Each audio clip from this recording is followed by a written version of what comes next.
اللہ مچ. نبی پاک صلی اللہ علیہ وسلم کیا ہے تو تم کو پیغمبر کی پیروی کرنی بہتر ہے, یعنی اس شخص کو جسے اللہ تعالیٰ سے ملنے اور قیامت کے آنے کی امید ہو اور اللہ کا ذکر کثرت سے کرتا ہو. اب یہاں پر جو ڈسکشن کی گئی ہے سب سے پہلے ہے نبی پاک صلی اللہ علیہ وسلم کی اسوہ حسنہ کے بارے میں. نبی پاک صلی اللہ علیہ وسلم کا لائف, ان کی زندگی ایک بیسٹ ایگزامپل ہے. ایوری اسپیکٹ آف لائف ہم دیکھتے ہیں, بچوں کے ساتھ ان کا رویہ, بڑوں کے ساتھ ان کا رویہ, عورتوں کے ساتھ ان کا بیہیویئر کیا تھا. اس کے بعد جو قیدی ہیں, وہ جو آزاد ہیں, جو غلام ہیں, اجنبی ہیں, جاننے والے ہیں, سب کے ساتھ ان کا رویہ ایز اے لیڈر کیا تھا, ایز اے فرینڈ کیا تھا, ایز اے فادر کیا تھا, ایز اے ریلیٹیو کیا تھا, ایز اے نیبر کیا تھا. تو ایک سوسائٹی میں موو کرتے ہوئے جو آپ نے اپنا انداز اپنایا ہوا تھا وہ ہر لحاظ سے ایک مکمل نمونہ ہے.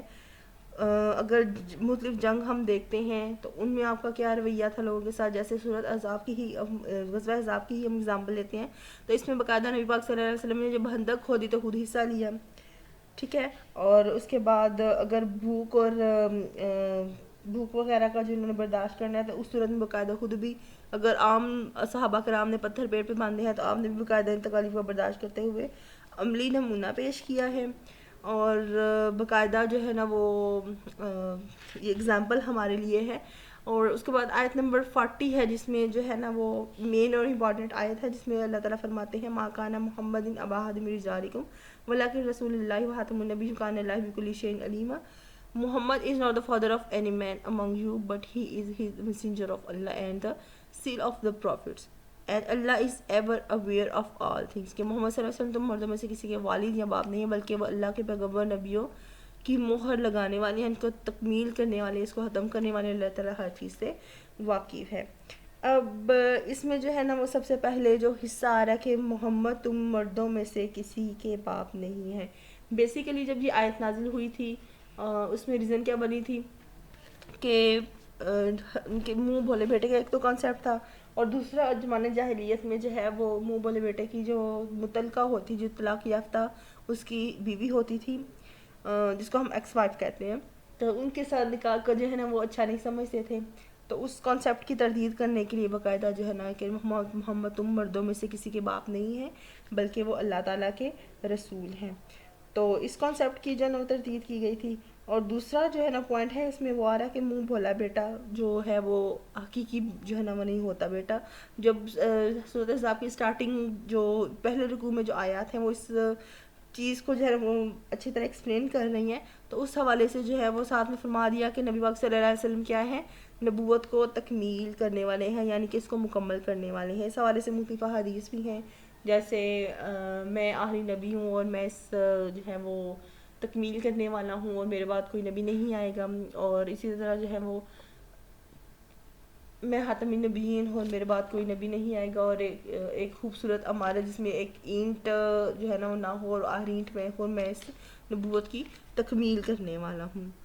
56, 57, 58 ورسز میں اللہ تعالیٰ کیا فرماتے ہیں کہ ان اللہ و ملائکتہ یصلون علی النبی یا ایھا الذین آمنوا صلوا علیہ وسلموا تسلیما. Lo Allah and his angels shower blessings on the prophet. Oh ye who believed, ask blessings on him and salute him with a worthy salutation. کہ خدا اور اس کے فرشتے پیغمبر پر درود بھیجتے ہیں تو مومنو تم بھی نبی پاک صلی اللہ علیہ وسلم پر درود اور سلام بھیجا کرو. اب ورس نمبر 57 میں اللہ تعالیٰ فرماتے ہیں ان الذین یؤذون اللہ ورسولہ لعنهم اللہ فی الدنیا والآخرۃ وعدہم عذابا مہینا. Let those who are malign Allah and his messengers, Allah hath crushed them in the world and the hereafter and hath prepared for them and doom of the this day. جو لوگ خدا اور اس کے پیغمبر کو رنج پہنچاتے ہیں, ایذا دیتے ہیں, ان پر خدا اور دنیا اور آخرت میں لعنت کرتا ہے دیتے ہیں, پھر خدا دنیا اور آخرت میں ان پر لعنت کرتے ہیں, ان کے لیے اس نے ذلیل کرنے والا بھی عذاب کر رکھا ہے. اور ورس نمبر 58 میں اللہ تعالیٰ کیا فرماتے ہیں والذین یؤذون المؤمنین والمؤمنات بغیر ما اکتسبوا فقد احتملوا بہتانا واثما عظیما.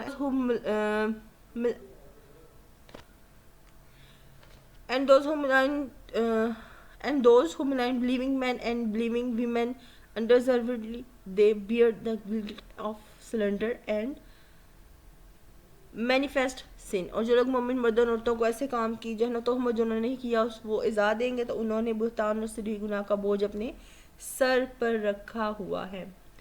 کچھ یہ دو تین آیات ہیں جس میں سب سے پہلے اللہ تعالیٰ نے جو ہے وہ حکم دیا ہے فرشتوں کو، مسلمانوں کو، کہ جیسے مومن لوگ ہیں جو فرشتے ہیں وہ نبی پاک صلی اللہ علیہ وسلم پر جو ہے وہ سلام بھیجتے ہیں، تو آپ بھی ان پر جو ہے وہ سلام بھیجیے۔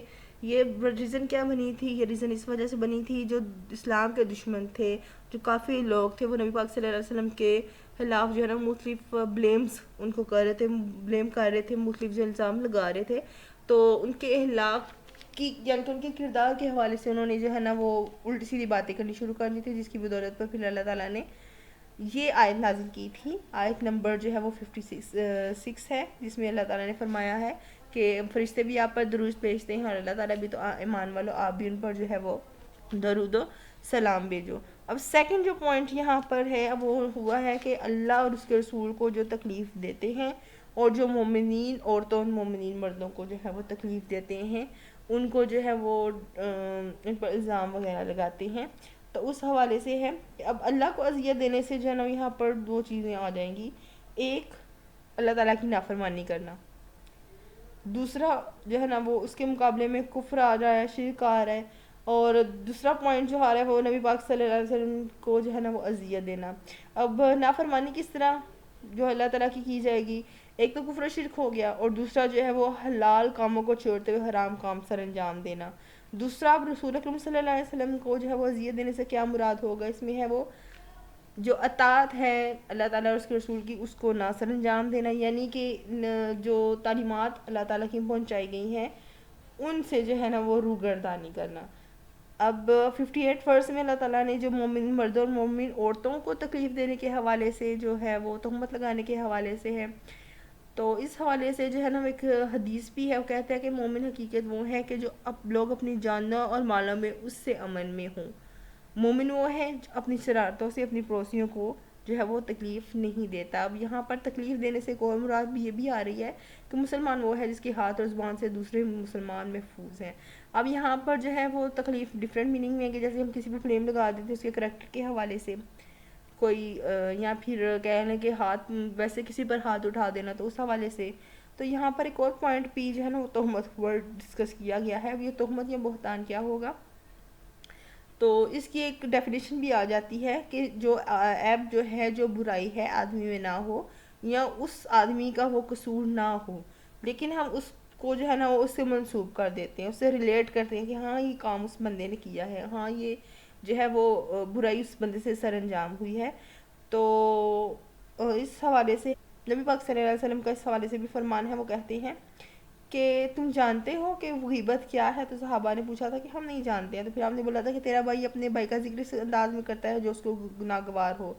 تو آگے سے صحابہ نے پوچھا تھا کہ اگر میرے بھائی میں وہ عیب موجود ہو، یعنی کہ اگر وہ برائی تو اس میں ہوتی ہے، کہتے ہیں کہ اگر وہ ہوگی تو وہ غیبت ہے، اگر وہ کام نہیں ہوگا تو پھر وہ بہتان ہوگا، یعنی کہ وہ تہمت ہوگی جو اس میں نہیں برائی پائی جاتی، اور پھر اس سے ہم اس کے جو ہے نا وہ مینٹلی جو ہے وہ ہرٹ کریں گے، اور اس کا پھر اللہ تعالیٰ جو ہے وہ اس کے نزدیک ناپسندیدہ عمل ہوگا، اور جس کی وجہ سے جو ہے نا وہ تکلیف ملے گی۔ یہ کچھ پوائنٹس تھے جو ہم نے ڈسکس کیے گئے ہیں ان آیتوں میں۔